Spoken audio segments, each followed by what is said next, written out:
The entire above ground area of the window portion of my city is nearly complete. Now, it's time to finish up this left-hand corner. This Legoless area where the road ends here is going to be some sort of plaza parking area for the bank side of my Daily Bugle and the entrance of Nakatomi Plaza from Die Hard. So I took one of the half base plates I had left over from my X-Mansion build and quickly built a little something using some of these old trees that I've had since I was a kid, and I've got a purpose to use them now. That does the trick. I'll fill it out with tiles later on when I have them and make it look a lot nicer. I think this is the first glimpse you're getting of my Nakatomi Plaza. I'll have a video or two on that one in December.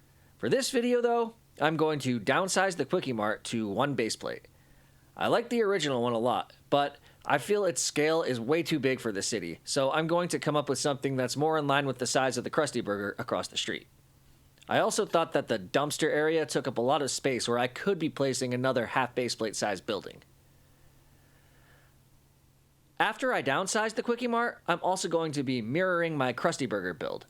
When I first designed the modifications to it, I was only focused on keeping the original floor layout roughly the same as the original set. I was following the directions as much as possible and was happy with the final product. What I didn't realize until after it was pointed out to me in the video comments and on Reddit was that I accidentally gave the Krusty Burger a British drive-thru, where the pickup window was on the passenger side of the car. It's been bothering me ever since it was pointed out. I know it's going to be a pain flopping the set, so I've been putting it off until now. The first step in the downsizing of the Quickie Mart was figuring out exactly what size I wanted it to be. I knew I didn't want to make any changes to the sign or the front windows, so I opted on just narrowing the yellow portion of the front and then eliminating one of the 5x6 panels on the sides, keeping the rectangular building relatively the same proportions. I also knew I need to narrow the roof. I originally tried to use all 6 of the sand blue 8x16 pieces that came with the original set as the base of the building, but I wanted to keep the wall opening function as an option. And since the roof tiles stick out a full stud past the walls, that would mean going over the 32 studs in the base plate. And then the building I have planned for the half base plate plot of Legoland would not fit. So I ended up only using 3 of them, with other plates in areas that would be covered by the walls and objects placed along them. It also gave me the exact plates I needed for the roof panel, with the slope pieces pushing everything in for just enough space to have a removable 3 8x16 plate sized roof. I did not plan any of this rebuild out beforehand, just making things up, reusing pieces that I tore apart. Occasionally adding in an extra yellow 1x1 brick if needed. The big yellow panels took up a lot of the building real estate in the original build, and my rebuild was going to use at least 2 less of them, probably more, and therefore I needed some supplemental small yellow bricks. I decided I was going to have the freezer stay along one full wall and have everything on the back wall also pushed out by 3 more studs from the walls, so 4 studs total.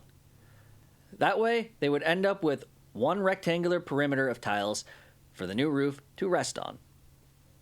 And the rest would be support for the roof slopes. Here's the final build I came up with. I'll show you more of that in a minute, but first, it's time to flop the Krusty Burger. As expected, this took a lot more time than it should have, since I kept making mistakes in the mirroring process. But I got it all done eventually.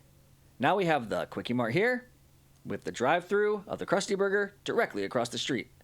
So Homer can pick up some duff from Apu, then pull right into the drive-thru of Krusty Burger, on the correct side of the window this time, and then exit onto the next street over.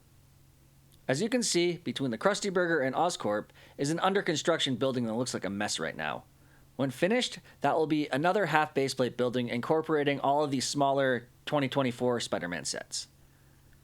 Back to the Quickie Mart. It is now entirely fit into the area of a single baseplate. I kept all the panel pieces with stickers on them and ended up removing 4 others. I split the phone booths into 2 booths and put one on each side of the front wall. I also moved the dumpster to the front of the building and put a little magazine stand out here as well. and the welcome mat moved from the inside to the outside of the building. The roof is now just 3 slopes high. Although it doesn't look that much smaller to me, it actually uses only about 50% of the original pieces, this bag containing everything I didn't use, plus these 3 railcar pieces that were used in the original roof plate. Most of the extra pieces were from the original roof, which was definitely overbuilt and contained most of the set's original weight. One of those unused roof supports contained a sticker element that I wanted to keep in the rebuild, so I ended up placing it here. The back still folds open,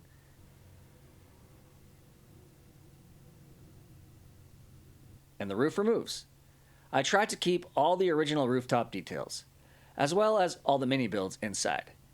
Everything mostly fit, and just like before, Apu is still being robbed by Snake. I kept the 2 center display aisles exactly the same. To leave enough space for a minifig to navigate them, as well as everything along the walls, I shortened the size of Apu's checkout counter. I moved the power sauce boxes over to this window here, and then along the right wall we have the refrigerators, complete with the frozen old man. Along the back wall, I have a mini display of various items and the McBain power sauce ad above it. Then the 2 arcade machines, and then the Easy Money ATM. This is the only below roof slope section that isn't completely supported, but the ATM and the 2x8 yellow brick do the trick just fine. The other back wall has 2 more refrigerators and the employees only door, which also leads into the rear exit. Without modding them, I didn't really have room for the slushy machine or the Buzz Cola machine, both super important to the Quickie Mart. So I took out the coffee machine here and made it smaller, and then put the slushy machine over where I had those power sauce boxes in the corner by the windows.